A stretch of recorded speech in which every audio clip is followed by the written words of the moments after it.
Hey everybody, Arnaldo here, broadcasting from Fidelio's Frequency. Welcome to my channel.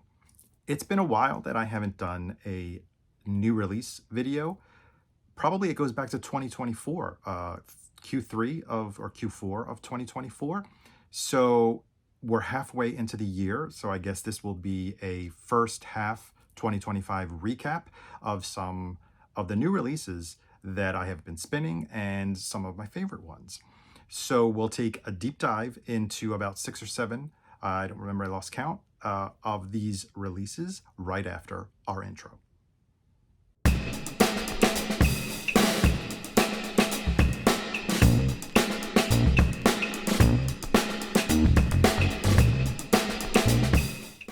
Before we take a look at these 2025 new releases, I wanted to take the time to thank all of the viewers that have been watching the channel, liking the videos, commenting on the videos, all the people that have subscribed to the channel. And just a little reminder, if you haven't already, please don't forget to do so.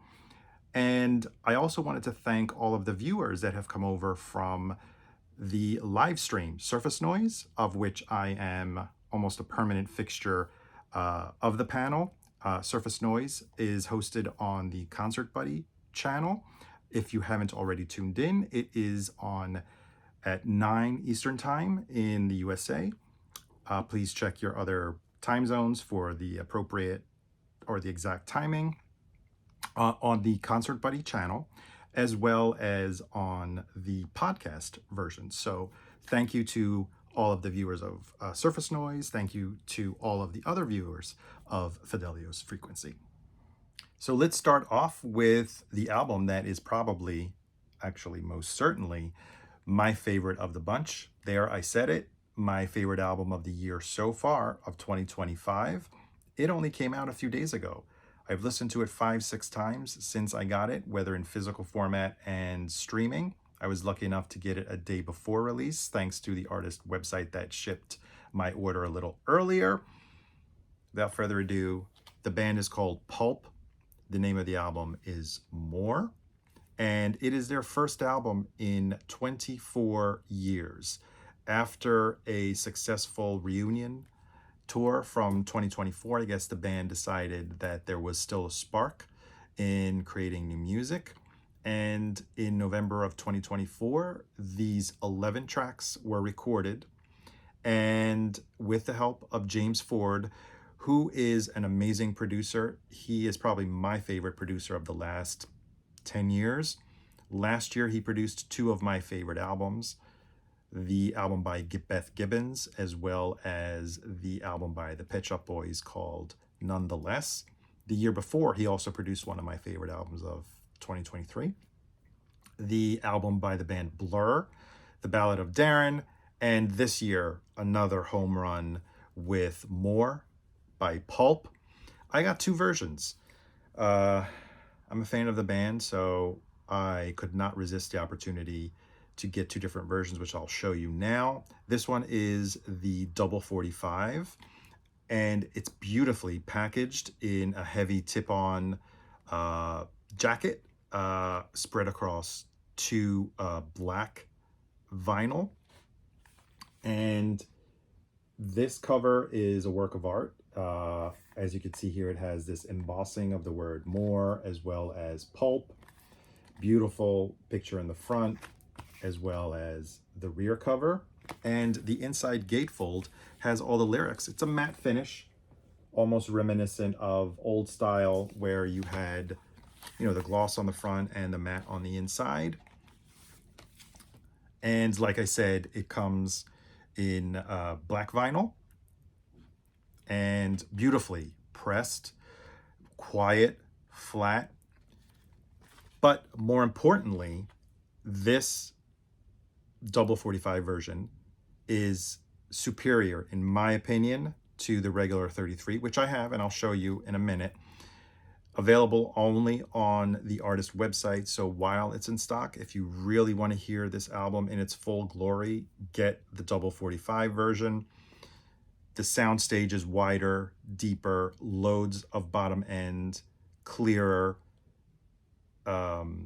Yeah, and it was evident after maybe I sampled 3 or 4 tracks. It's noticeable that it's superior to the 33 version. I also forgot to show you the inner sleeves. Uh, one of them, they both have the musician credits, picture of the band, more pulp, and here's the other inner sleeve.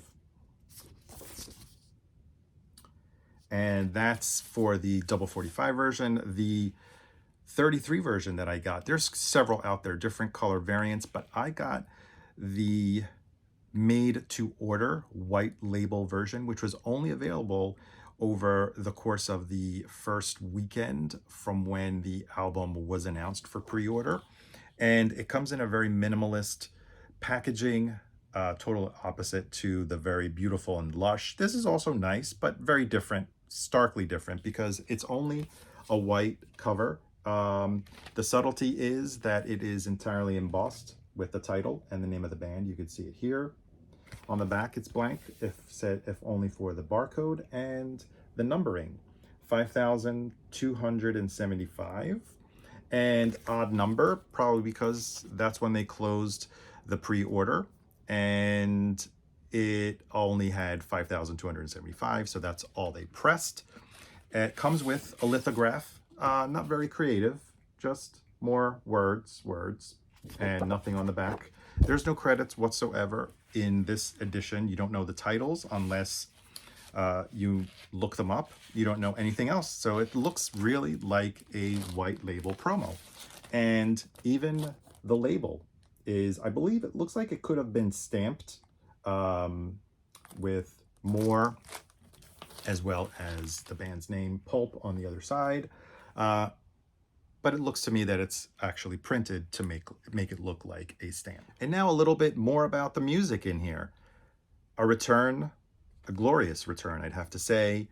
Their last album, We Love Life, that came out 24 years ago, is a solid album. This is by far superior, ranks up there with This Is Hardcore, as well as Different Class. It is lush. Whenever you hear that James Ford is producing an album, you can expect string arrangements, orchestra arrangements, and they're peppered throughout all the tracks, most of the tracks on here. 2 tracks I want to point out because they stand out. They sound like disco stomps. The lead single to the album, Spike Island, and another one of my favorite tracks is Got to Have Love, which almost has an ABBA-esque kind of arrangement.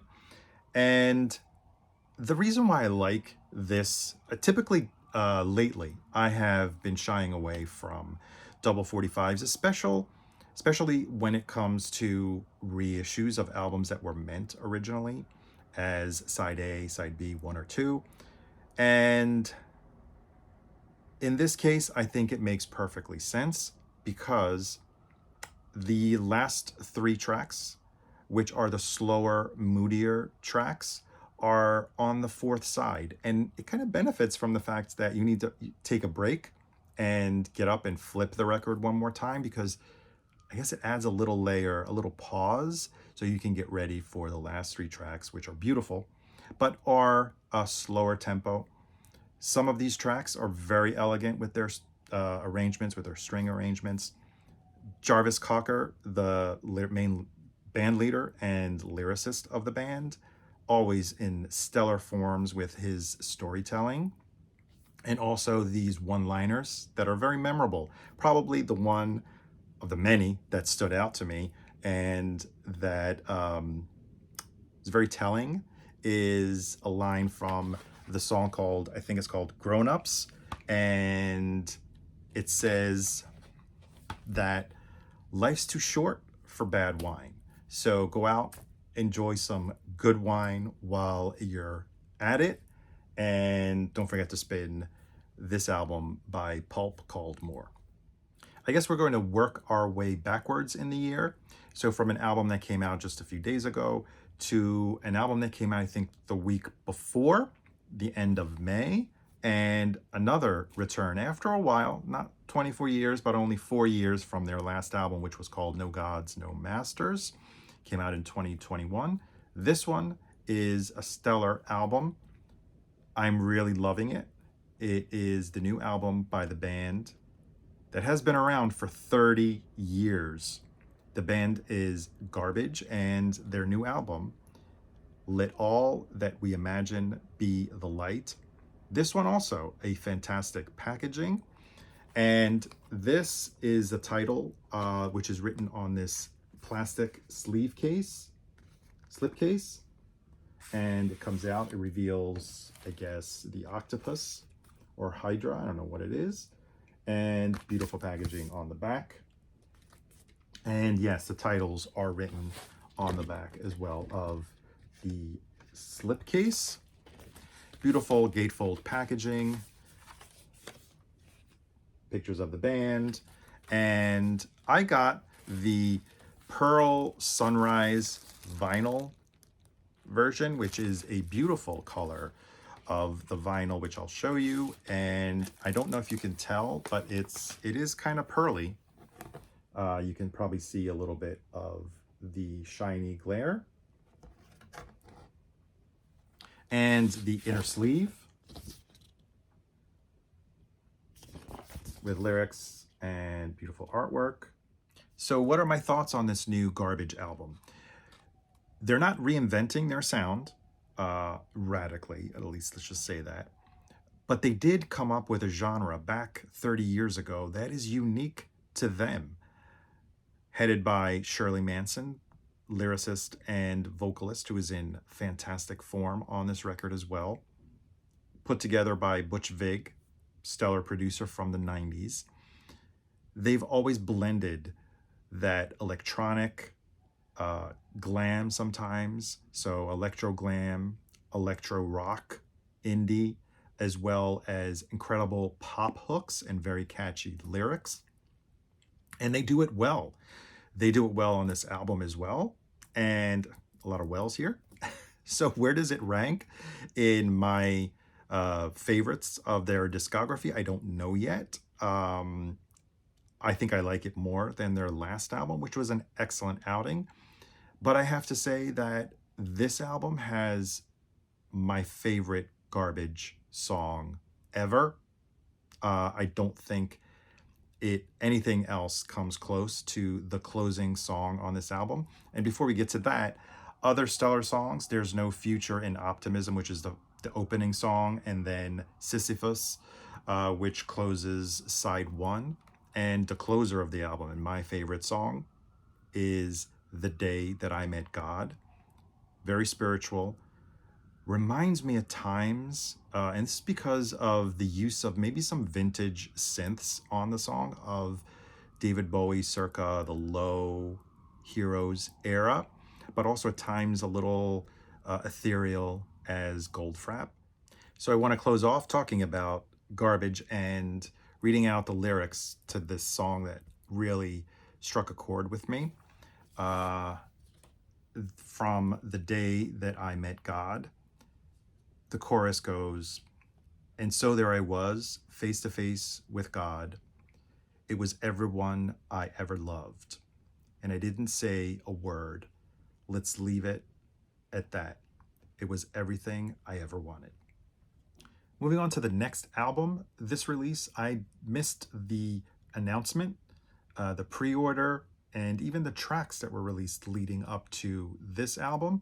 I only found out about it the day it was released, which was a few weeks ago, when I logged into my preferred streaming platform in the morning to stream new albums that come out. And I saw this, I streamed it twice, and I was blown away by how much I liked it, to the point where I went to my local record store and bought a copy of the new Stereolab album called Instant Holograms on Metal Film. And it's their 11th album, their first in 15 years after a long hiatus. I have to say, I'm not a diehard huge fan of Stereolab. I really enjoy their music. I don't have all of their albums. I think I have maybe about 3 or 4 of them. And Reason being is there's never any uh, groundbreaking change in their music. They've been doing it for 30 years. They have their signature style, which I like to call it like elegant and clever retro pop, uh, influenced by electronica and sometimes indie pop uh, textures. So even though it does, they have been doing it for so long and so well, it still sounds current to me. So that's why I really enjoy it. That's why I really thought about getting this one. I can't remember all the song titles because when I play this, I usually don't even pay attention to the lyrics. And sometimes I don't even look up the titles. But one track stuck out with me, and that is Immortal Hands. It's going from a jazzy pop to almost like a drum machine funk track. So those of you who are familiar with Stereolab probably will enjoy this record. Um, Maybe it'll bring on some new fans as well who aren't familiar, since they haven't been around or making music actively in the last 15 years. I wanted to tell you I got the black vinyl version. There's a really cool, because it's a double album, there's a really cool orange and blue, which I think matches very well with the color scheme of the album. I missed out on that. Oh well, snooze you lose. But let me show you briefly the packaging. Really, I've always enjoyed their artwork. They have a flair for these really cool album covers and artwork. And show you the inside inner sleeves. Here's the blue and the orange motif, as well as a yellow and pink. And the two albums on black vinyl, they all have these custom labels, which are really cool, that have really cool colors. So if you like Stereolab, I'm sure you'll like this one. If you don't, if you're new to their music, since they haven't been around in 15 years, maybe give it a try. For all you new music lovers, Stereolab, Instant Holograms on Metal Film. The next album is by a band that I had no idea existed. This is their third album, but I totally missed out on the first two albums. And I only became aware of them because there's this company that I follow called Blood Records, and they produce these exclusive variants of various releases, and they usually sell out pretty quickly. So I got an email indicating that they were releasing a variant of this record. So I was unfamiliar with it. I went to listen to it, and unfortunately there was only one track available, which I found very intriguing. I really liked it, but I didn't pull the trigger on that variant and waited to listen to the full album on the day of release, which was, again, a few weeks ago. The name of the band, after all the suspense, is Sports Team, and their new album is called Boys These Days. Fantastic cover. I love this artwork, this painting. The back, and I'll show you the inner sleeve in a bit. I wanted to tell you a little bit about Sports Team. Like I said, this is their third album. I think they're a bit, how do you say it? They're eccentric, and they're maybe also a little goofy. The bands that come to mind when I first listened to this was Prefab Sprout, especially the resemblance in his vocal style, the lead singer. Aztec Camera, if we're talking about bands from the 80s, maybe a little bit influenced or reminiscent of Pulp, bands from the 90s, and sometimes harking back all the way to the 70s with some references to Roxy Music. Some of the tracks that I wanted to highlight on the album: the opening track, I'm in Love, parentheses, Subaru. I guess it's referencing the car that's on the front. I don't even know if this is a Subaru. And that is the one that reminds me the most about Prefab Sprout. There's a track called Sensible, which reminds me, I didn't mention it earlier, of Dexys Midnight Runners. The way he sings reminds me of Kevin Rowland, as well as the arrangement with all the fiddles. There is almost a dancey, groovy kind of track, and that one is called Bonnie. And yeah, I think they're a little bit, I don't want to say they're a little all over the place, but they have different aspects to their music. It doesn't all sound the same. Um, I have to say, I really enjoyed it when I first started streaming it quite a few times and I listened to it. Um, Maybe I'm getting a little tired of it, but I'll have to give it a listen again, maybe in a month or two to see if how well it holds up. But I wanted to show you the packaging. I got a version that's called, what is it? Limited Immaculate Swirl Vinyl. They're always getting very creative with these names. Showed you already the front cover. Beautiful artwork still on the inner sleeves with these paintings. And the color of the vinyl is definitely beautiful, really nicely done. Playing on the car theme as well with the label, and that's one side and the other side is slightly different. The next album also, in my opinion, ranks amongst the best albums of 2025 so far in this first half. Right after Pulp, I would have to say this is my second favorite album of the year so far. And it's a collaborative effort. One of my favorite artists teaming up with an electronic dance, let's call it artist, and talking about Tom York from Radiohead, who I love also in his side projects, namely last year, The Smile, teaming up with Mark Pritchard in an album called Tall Tales. And speaking of, let's talk first about the packaging of this album. Because I really enjoyed the music so much, I figured I'd go all out and get the deluxe packaging with artwork by Stanley Donwood, who is the man behind all the artwork of Radiohead over the last couple of years. And it's a book, hardcover book format, which you could see here, filled with beautiful artwork. Here's the back part and also the other sleeve where the album goes into. Yeah, the album slides into these pockets here. We'll take a look at the album too. But I also wanted to briefly flip through some of the artwork that's included in here. This is, I guess it's, what is it, a 40-page booklet with artwork that chronicles, alternates the lyrics to other quotes of relevance in the album. Beautiful photography, beautiful original artwork. I mean, such a stellar packaging, as usual, that we're always used to when it comes to releases from Tom York.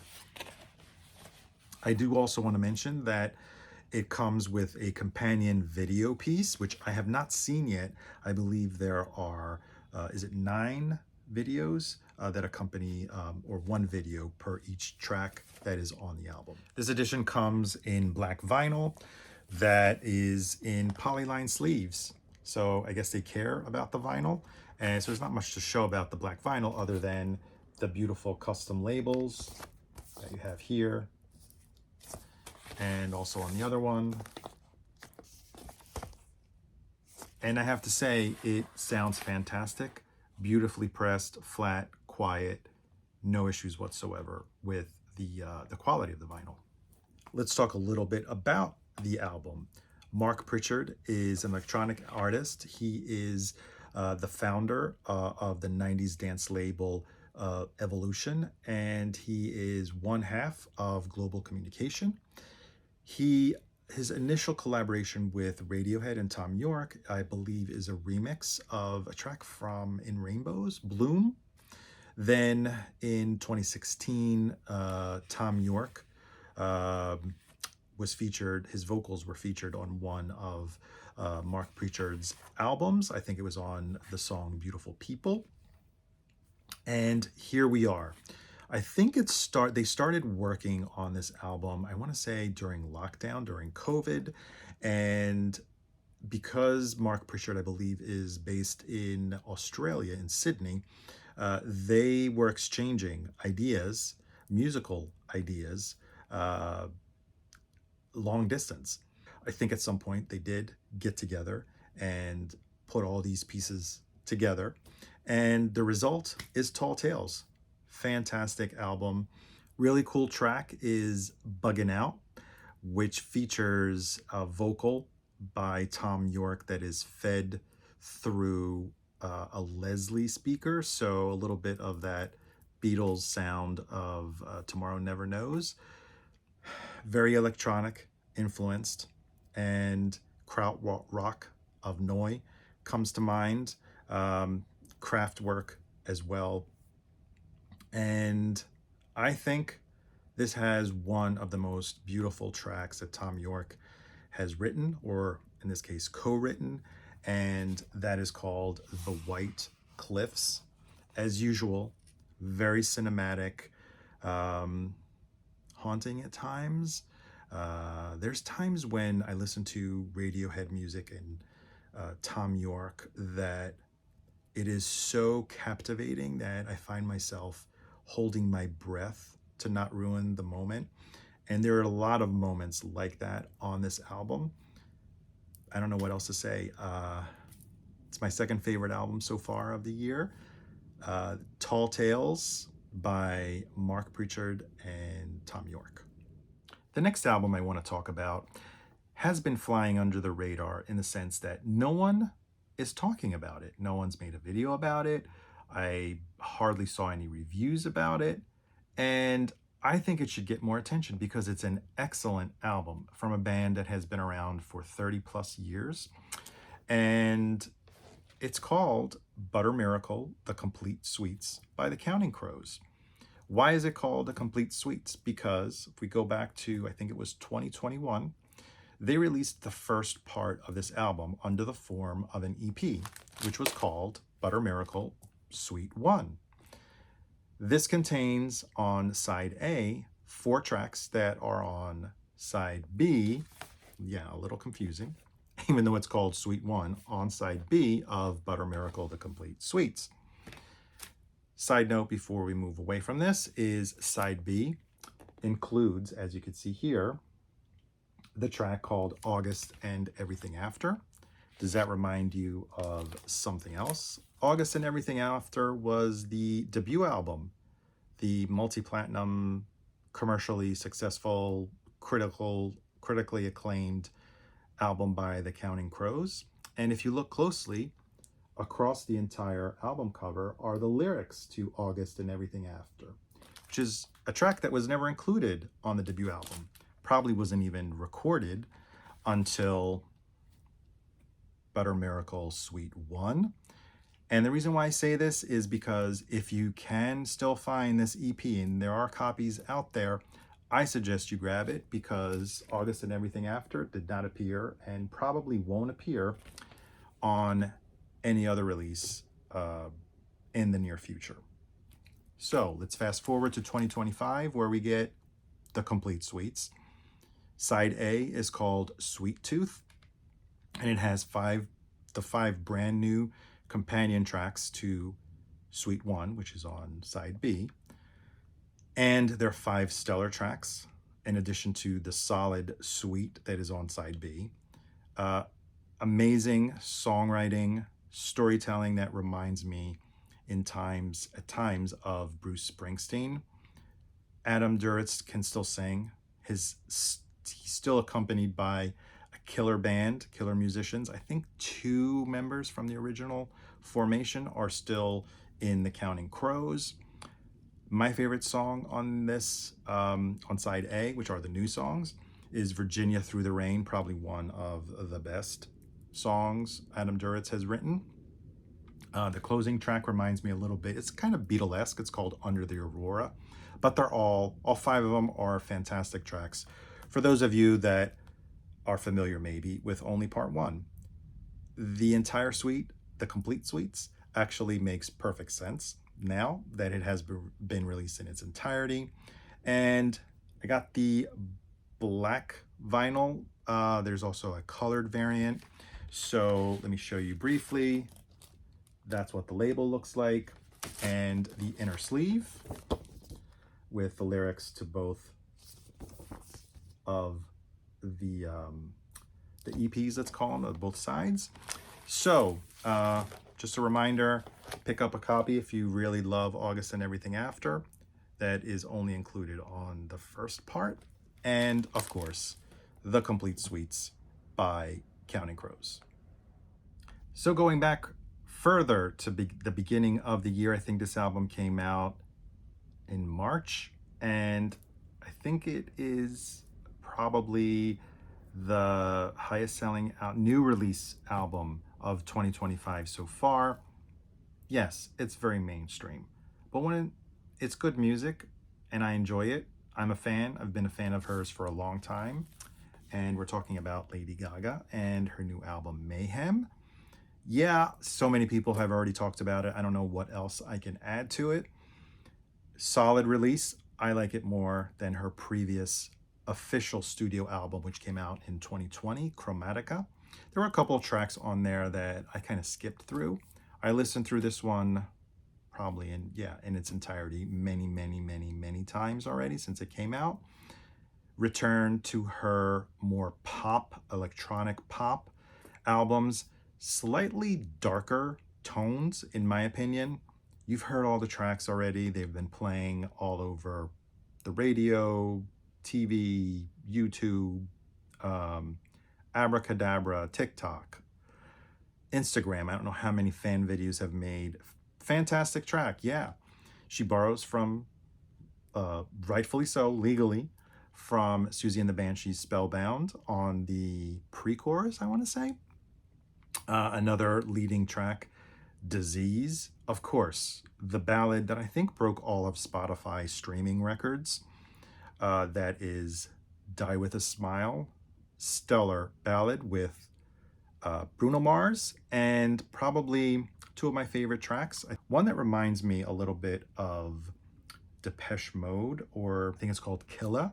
And then another one that reminds me a little bit of Yazoo, the opening of How Bad Do You Want Me? And the best song probably of the album is Blade of Grass, which is a ballad written for, let's say, her fiance. So everything is fantastic in Lady Gaga's world. It shines through with so much joy on Mayhem. I got two versions, of course, not because of the completist or the fan in me. The main variant reason, let's call it reason, is because it has two different bonus tracks. This one came from the web store, and it had the exclusive track. I gotta read it. Can't Stop the High on this one. Also comes with, I don't know if they're still available, with a signed print by Lady herself. And then there's a Target exclusive, which I think has the better additional track. And this one is Kill for Love with different artwork, which I want to say this is maybe the official artwork. I get confused because there's so many of them now.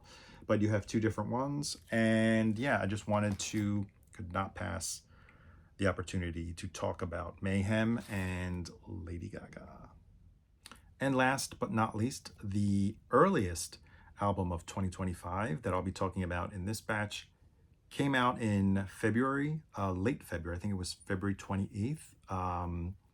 And yeah, it's been around a while. No one's really talking about it. They're not hugely popular in the United States, very popular in the UK. So it's okay to give a refresher. Yes, maybe some will say I'm kind of late. It's been out for a couple of months, judging on the fact of how quickly music is consumed nowadays. So a band from early 2000. They've been making music for more than 25 years. On and off, they've had extended periods of hiatus. I'm talking about the Doves, and their new album is Constellation for the Lonely. 5 years since their last album. There's a thing about this new album. The band is made of three members, for those of you who don't know them. Jimmy Goodwin, he was or is the lead vocalist and bass player. And then he has two other members, two brothers, Jez and Andy Williams, which on this album take turns sharing vocals, mostly because Jimmy Goodwin has had some health problems, and they found themselves filling in quite often for him. But it sounds great. It sounds fantastic. I wish they had stepped up and gotten the opportunity to sing more often, because they sing, I think it's Jez who sings on probably my favorite track of the album, and that is Last Year's Man. I love the mood of the album. It's gorgeous sounding, first of all. It's epic sounding, and the Doves music has often had that characteristic of sounding very epic, very like a cinematic kind of scale. Of course, a lot of darkness in the lyrics, and darkness maybe sometimes in sounds. I was lucky enough that a friend had 2 copies of the Blood Records variant, which I have here. I'll show you briefly the cover. I think it's just the same cover, the gatefold with pictures, and as well as the inner sleeve. Here are the 3 band members, lyrics and credits on the other side. And the really cool part is the color variant, which I mentioned earlier in the video. Blood Records, this company that does limited runs of exclusive variants, and this is my first one, and I was able to score one because a good friend had 2 copies, and I got one from him. And look how beautiful this vinyl is. It's just spectacular in my opinion. And the most important part is that it sounds fantastic. So kudos to Blood Records for the quality of the releases that they put out.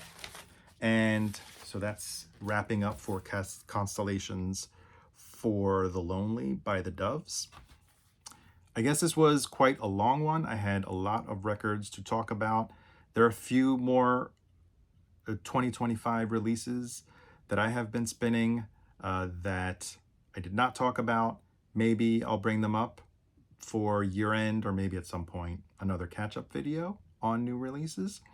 And I did want to mention 2 records that I was anxiously awaiting their release of, and I was disappointed. So hence why I'm not talking about them. Really disappointed. I was a huge fan, or I am a huge fan of FKA Twigs. Insert picture here. Eusexual, I listened to that. It didn't grab me. I gave it 3 tries. It just wasn't resonating for me. So that was kind of a big disappointment. Second disappointment was just, so Eusexual was released very earlier in the year. I think it was like maybe February as well. And just a few weeks ago, Arcade Fire released their new album, Pink Elephant. Insert picture here. Because I don't have it. Also for me, a little bit of a disappointment, actually kind of a major disappointment, but not so much, because the previous album, which I think came out maybe 3 years ago, also did not resonate with me. And I was a really, I want to say diehard fan, or I was very enthusiastic fan of Arcade Fire for probably their first 3 or 4 albums. So yeah, I did not get those 2. I guess that's a wrap on the first video about new releases of 2025. Let me know your thoughts on the records that I did talk about, whether you liked them or didn't, or please feel free to recommend and suggest other records that I may not have talked about. So always love to hear your feedback.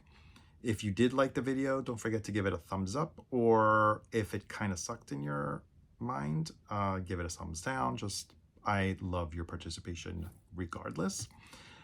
So I guess I'll see you on the next video. Thank you so much for watching. Bye.